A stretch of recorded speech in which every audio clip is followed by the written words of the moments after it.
Assalamualaikum warahmatullahi wabarakatuh. Kami dari kelompok 9 akan mempresentasikan materi yang berjudul kurikulum pendidikan. Baik, untuk mempersingkat waktu, materi pertama akan dibawakan oleh saya sendiri, yaitu bagian A mengenai pengertian kurikulum. Istilah kurikulum dalam dunia olahraga, khususnya atletik, pada zaman Yunani kuno yang berarti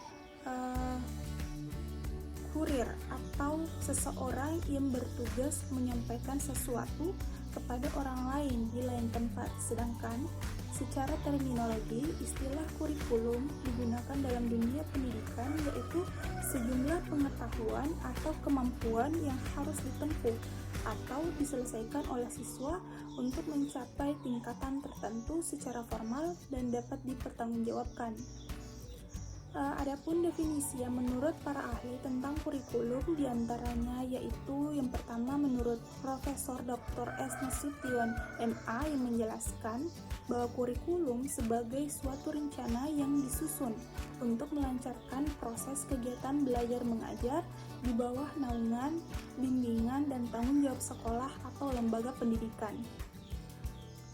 Kemudian menurut KRJF tahun 1968, kurikulum ialah sebuah pembelajaran yang dirancang dan juga dilaksanakan dengan individu serta juga berkelompok baik itu di luar maupun di dalam sekolah. Kemudian menurut Undang-Undang Nomor 20 Tahun 2003, kurikulum ialah suatu perangkat rencana atau pengaturan tentang tujuan, isi, dan juga bahan pengajaran yang digunakan sebagai suatu pedoman di dalam suatu penyelenggaraan kegiatan dalam pembelajaran agar mencapai suatu tujuan pendidikan nasional. Jadi dari beberapa pendapat tersebut dapat disimpulkan bahwa kurikulum diartikan sebagai suatu perangkat mata pelajaran maupun program pendidikan yang memuat rancangan berbagai jenis pelajaran di sekolah. Nah, dengan adanya kurikulum, maka proses belajar mengajar di sekolah dapat berjalan dengan baik dan teratur. Kemudian bagian B yaitu komponen kurikulum. Kurikulum merupakan suatu sistem yang memiliki komponen-komponen tertentu. Sistem kurikulum terbentuk oleh 4 komponen, yaitu komponen tujuan, isi kurikulum, komponen metode dan atau strategi pencapaian tujuan, dan komponen evaluasi. Komponen tujuan, komponen ini berhubungan dengan arah atau hasil yang diharapkan. Dalam skala makro, rumusan tujuan kurikulum erat kaitannya dengan filsafat atau sistem nilai yang dianut masyarakat. Bahkan rumusan tujuan yang menggambarkan suatu masyarakat yang dicita-citakan. Misalnya, filsafat atau sistem nilai yang dianut masyarakat Indonesia adalah Pancasila. Maka tujuan yang diharapkan tercapai oleh suatu kurikulum adalah terbentuknya masyarakat yang Pancasilais. Dalam skala mikro, tujuan kurikulum berhubungan dengan misi dan visi sekolah serta tujuan yang lebih sempit, seperti tujuan setiap mata pelajaran dan tujuan proses pembelajaran. Kemudian yang kedua yaitu komponen isi atau materi pelajaran. Isi kurikulum merupakan komponen yang berhubungan dengan pengalaman belajar yang harus dimiliki oleh siswa. Isi kurikulum itu menyangkut semua aspek seperti pengetahuan atau materi pelajaran yang biasanya tergambarkan pada isi setiap materi pelajaran yang diberikan maupun aktivitas dan kegiatan siswa. Baik materi maupun aktivitas itu seluruhnya diarahkan untuk mencapai tujuan yang ditentukan. Kemudian yang ketiga yaitu komponen metode atau strategi.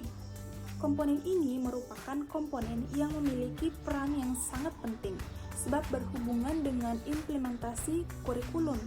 Bagaimana bagus dan idealnya tujuan yang harus dicapai, tanpa strategi yang tepat untuk mencapainya, maka tujuan itu tidak mungkin dapat tercapai. Strategi meliputi rencana, metode dan perangkat kegiatan yang direncanakan untuk mencapai tujuan tertentu. Dari pengertian tersebut, ada hal yang perlu dipahami bahwa strategi berbeda dengan metode. Strategi berarti proses penyusunan rencana kerja sebelum sampai pada tindakan, dan strategi disusun untuk mencapai tujuan tertentu. Artinya, arah dari semua keputusan penyusunan strategi adalah pencapaian tujuan. Sedangkan metode berarti upaya untuk mengimplementasikan rencana yang sudah disusun dalam kegiatan nyata, agar tujuan yang telah disusun tercapai secara optimal. Dengan demikian, bisa jadi satu strategi pembelajaran digunakan beberapa metode. Misalnya, untuk melaksanakan strategi ekspositori, bisa digunakan metode ceramah sekaligus metode tanya jawab atau bahkan diskusi dengan pemanfaatan sumber daya yang tersedia termasuk menggunakan media pembelajaran. Jadi dapat disimpulkan bahwa strategi merujuk pada a plan of operation achieving something, dan metode adalah a way in achieving something. Kemudian yang keempat yaitu komponen evaluasi. Evaluasi merupakan komponen untuk mengetahui efektivitas pencapaian tujuan. Melalui evaluasi dapat ditentukan nilai dan arti kurikulum, sehingga dapat dijadikan bahan pertimbangan apakah suatu kurikulum perlu dipertahankan atau tidak, dan bagian-bagian mana yang harus disempurnakan. Dalam konteks kurikulum, evaluasi dapat berfungsi untuk mengetahui apakah tujuan yang telah ditetapkan telah tercapai atau belum, atau evaluasi digunakan sebagai umpan balik dalam perbaikan strategi yang ditetapkan. Kedua fungsi tersebut menurut Scriven tahun 1967 adalah evaluasi sebagai fungsi sumatif dan evaluasi sebagai fungsi formatif. Baik, sekian dari saya. Terima kasih. Assalamualaikum warahmatullahi wabarakatuh. Saya akan melanjutkan materi selanjutnya. C. Prinsip kurikulum. 1. Prinsip relevansi. Kurikulum merupakan rel pendidikan untuk membawa siswa agar dapat hidup sesuai dengan nilai-nilai yang ada di masyarakat, serta membekali siswa baik dalam bidang pengetahuan, sikap maupun keterampilan sesuai dengan tuntutan dan harapan masyarakat. A. Relevansi internal. Relevansi internal adalah bahwa setiap kurikulum harus memiliki keserasian antara komponen-komponennya, yaitu keserasian yang harus dicapai, isi, materi, atau pengalaman belajar yang harus dimiliki siswa, strategi atau metode yang digunakan, serta alat penilaian untuk melihat ketercapaian tujuan. B. Relevansi eksternal. Relevansi eksternal berkaitan dengan keserasian antara tujuan, isi, dan proses belajar siswa yang tercakup dalam kurikulum dengan kebutuhan dan tuntutan masyarakat. Ada 3 macam relevansi eksternal, yaitu 1. Relevan dengan lingkungan hidup peserta didik, yang artinya bahwa proses pengembangan dan penetapan isi kurikulum hendaknya disesuaikan dengan kondisi lingkungan sekitar siswa. Contohnya, untuk siswa yang ada di perkotaan, perlu diperkenalkan kehidupan di lingkungan kota, seperti keramaian dan rambu-rambu lalu lintas, tata cara dan pelayanan jasa bank, kantor pos, dan sebagainya. Begitu juga untuk sekolah yang berada di lingkungan pantai, seperti mengenai tambak, kehidupan nelayan, koperasi, pembibitan udang, dan sebagainya. 2. Relevan dengan perkembangan zaman, baik sekarang maupun dengan yang akan datang. Artinya, isi kurikulum harus sesuai dengan situasi dan kondisi yang sedang berkembang. Selain itu juga, apa yang diajarkan kepada siswa harus bermanfaat untuk kehidupan siswa pada waktu yang akan datang. Misalkan, untuk kehidupan yang akan datang, penggunaan komputer dan internet menjadi salah satu kebutuhan. Maka dengan demikian, bagaimana cara memanfaatkan komputer dan bagaimana cara mendapatkan informasi dari internet sudah harus diperkenalkan kepada siswa. 3. Relevan dengan tuntutan dunia pekerjaan, yang artinya bahwa apa yang diajarkan di sekolah harus mampu memenuhi dunia kerja. Untuk sekolah kejuruan contohnya, kalau dahulu di sekolah kejuruan ekonomi dilatih bagaimana agar siswa mampu menggunakan mesin tik. Dengan demikian, keterampilan mengoperasikan komputer harus diajarkan. 2. Prinsip fleksibilitas. Kurikulum harus bisa dilaksanakan sesuai dengan kondisi yang ada. Kurikulum yang kaku atau tidak fleksibel akan sulit diterapkan. Prinsip fleksibilitas memiliki dua sisi. A. Fleksibel bagi guru, yang artinya kurikulum harus memberikan ruang gerak bagi guru untuk mengembangkan program pengajarannya sesuai dengan kondisi yang ada. B. Fleksibel bagi siswa, artinya kurikulum harus menyediakan berbagai kemungkinan program pilihan sesuai dengan bakat dan minat siswa. 3. Prinsip kontinuitas. Prinsip ini mengandung pengertian bahwa perlu dijaga saling keterkaitan kesinambungan dari pelajaran pada berbagai jenjang dan jenis program pendidikan dalam penyusunan materi pelajaran. Efektivitas. Yang keempat, efektivitas. Prinsip efektivitas berkenaan dengan rencana dalam suatu kurikulum dapat dilaksanakan dan dapat dicapai dalam kegiatan belajar mengajar. Terdapat dua sisi efektivitas dalam suatu pengembangan kurikulum, yaitu efektivitas berhubungan dengan kegiatan guru dalam melaksanakan tugas mengimplementasikan kurikulum dalam kelas, efektivitas kegiatan siswa dalam melaksanakan kegiatan belajar. Di sini maksudnya adalah sejauh mana siswa dapat mencapai tujuan yang telah ditentukan sesuai dengan jangka waktu tertentu. 5. Efisiensi. Prinsip efisiensi berhubungan dengan perbandingan antara tenaga, waktu, suara, dan biaya yang dikeluarkan dengan hasil yang diperoleh. Pengembangan kurikulum sekolah di Indonesia mengikuti prinsip pengembangan kurikulum yang berbeda. Namun, sasaran yang hendak dicapai adalah sama, yaitu rangka mewujudkan cita-cita pembangunan nasional pada umumnya dan tujuan pendidikan nasional pada khususnya dengan berdasarkan Pancasila dan Undang-Undang 1945. Selanjutnya D. Fungsi kurikulum. Secara umum, fungsi kurikulum adalah sebagai alat untuk membantu peserta didik untuk mengembangkan pribadinya ke arah tujuan pendidikan. Fungsi kurikulum meliputi 1. Fungsi penyesuaian, karena individu hidup dalam lingkungan, sedangkan lingkungan tersebut senantiasa berubah dan dinamis. Maka setiap individu harus mampu menyesuaikan diri secara dinamis. 2. Fungsi integrasi. Kurikulum berfungsi mendidik pribadi-pribadi yang terintegrasi. Fungsi diferensiasi, yaitu kurikulum perlu memberikan pelayanan terhadap perbedaan-perbedaan perorangan dalam masyarakat. Keempat, fungsi persiapan. Kurikulum berfungsi mempersiapkan siswa agar mampu melanjutkan studi lebih lanjut untuk jangkauan yang lebih jauh atau terjun ke masyarakat. Dan yang kelima adalah fungsi pemilihan, yaitu pengakuan atas perbedaan, berarti diberikan kesempatan bagi seseorang untuk memilih apa yang diinginkan dan menarik minatnya. Dan yang terakhir adalah fungsi diagnostik, yaitu fungsi kurikulum yang mendiagnosa dan membimbing siswa agar dapat mengembangkan potensi siswa secara optimal. Sedangkan fungsi praksis dari kurikulum adalah meliputi fungsi bagi sekolah yang bersangkutan, yakni sebagai alat untuk mencapai tujuan-tujuan pendidikan yang diinginkan, dan sebagai pedoman dalam mengatur kegiatan pendidikan sehari-hari. Selanjutnya adalah fungsi bagi sekolah yang di atasnya adalah untuk menjamin adanya pemeliharaan keseimbangan proses pendidikan.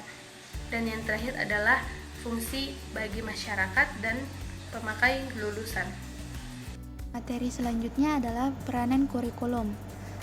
Kurikulum bagi program pendidikan di mana sekolah sebagai institusi sosial melaksanakan operasinya, paling tidak dapat ditentukan 3 jenis kurikulum.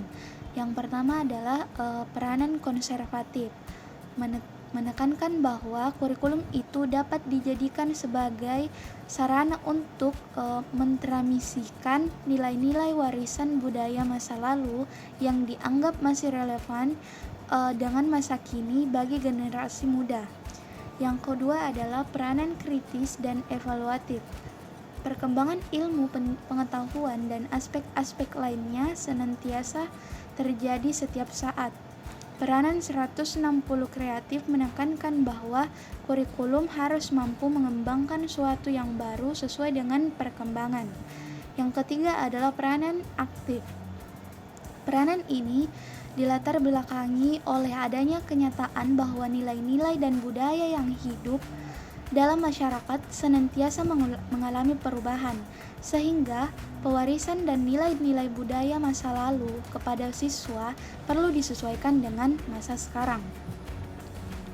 Materi selanjutnya adalah macam-macam kurikulum.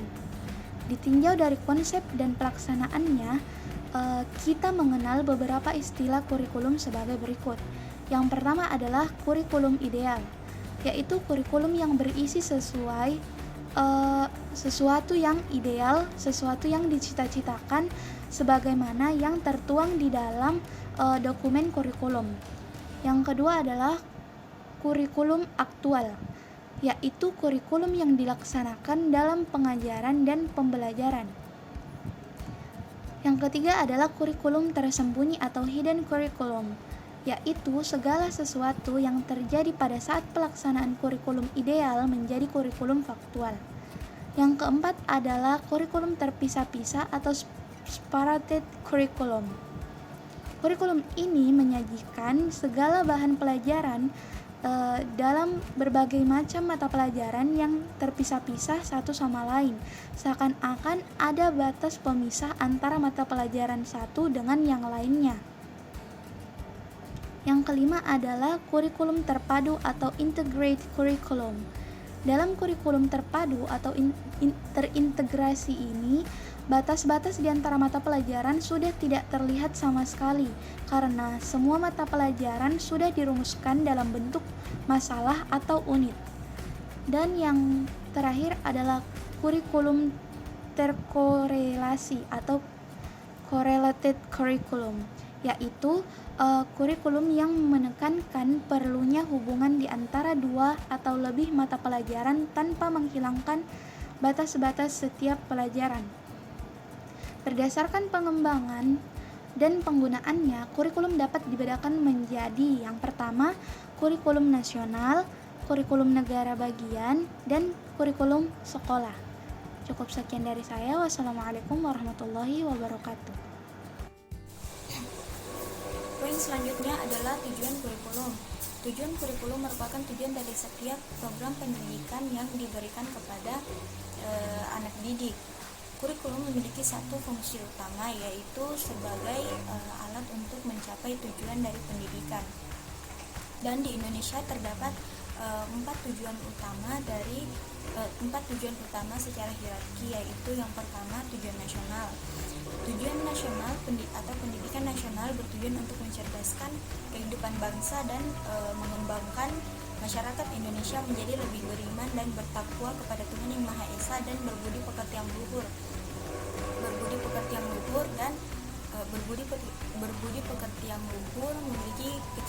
Memiliki pengetahuan dan keterampilan. Yang kedua adalah tujuan institusional. Tujuan institusional adalah tujuan yang harus dicapai oleh suatu lembaga pendidikan, yakni apa yang harus dimiliki oleh anak didik setelah mereka menamatkan lembaga pendidikan tersebut. Tujuan institusional ini juga harus memperhatikan fungsi dan karakter dari sebuah lembaga pendidikan, yakni seperti halnya lembaga pendidikan umum, lembaga pendidikan guru, dan lain sebagainya. Yang ketiga adalah tujuan kurikuler. Tujuan kurikuler adalah tujuan di bidang studi atau mata pelajaran sehingga mencerminkan hakikat keilmuan yang ada di dalamnya. Secara operasional adalah rumusan kemampuan yang diharapkan dapat dimiliki anak didik setelah mempelajari suatu mata pelajaran atau bidang studi. Poin yang keempat yaitu tujuan instruksional. Tujuan instruksional dirumuskan sebagai kemampuan-kemampuan yang harus dimiliki atau kemampuan-kemampuan yang diharapkan agar dapat dimiliki oleh anak didik setelah mereka menyelesaikan proses belajar mengajar mereka. Dan ada dua jenis tujuan instruksional ini, yaitu yang pertama tujuan instruksional umum atau TIU, di mana lebih bersifat lebih luas dan lebih mendalam, dan tujuan instruksional khusus atau TIK, di mana TIK ini lebih terbatas dan harus dapat diukur pada saat berlangsungnya proses belajar mengajar. Dan poin yang terakhir yaitu manfaat kurikulum. Manfaat kurikulum ada 3 manfaat: bagi guru, bagi sekolah, dan bagi masyarakat. Yang pertama, bagi guru. Manfaat bagi guru. Manfaat bagi guru itu ada 4, yaitu yang pertama dapat menjadi pedoman untuk merancang, melaksanakan, dan mengevaluasi hasil kegiatan pembelajaran. Yang kedua dapat memberikan pemahaman kepada pengajar atau guru dalam menjalankan tugasnya. Yang ketiga dapat mendorong agar lebih kreatif dalam penyelenggaraan program pendidikan. Yang keempat dapat membantu dalam menunjang pelajaran agar lebih baik. Yang kedua, manfaat bagi sekolah. Manfaat bagi sekolah itu ada tiga, yaitu yang pertama dapat mendorong sekolah untuk menyukseskan penyelenggaraan pendidikan KTSP atau kurikulum tingkat satuan pendidikan. Yang kedua, dapat memberikan peluang bagi sekolah plus untuk mengembangkan kurikulum yang sesuai apa yang dibutuhkan. Dan yang ketiga itu sebagai alat untuk mencapai tujuan dari program pendidikan. Yang terakhir, manfaat bagi masyarakat. Manfaat bagi masyarakat itu ada 2. Yang pertama, dapat menjadi acuan standar bagi orang tua agar ikut serta dalam membimbing anaknya dalam belajar. Dan yang kedua adalah dengan adanya kurikulum, masyarakat dapat ikut berpartisipasi dalam rangka mengembangkan program pendidikan melalui kritik dan saran yang membangun untuk menyempurnakan program pendidikan.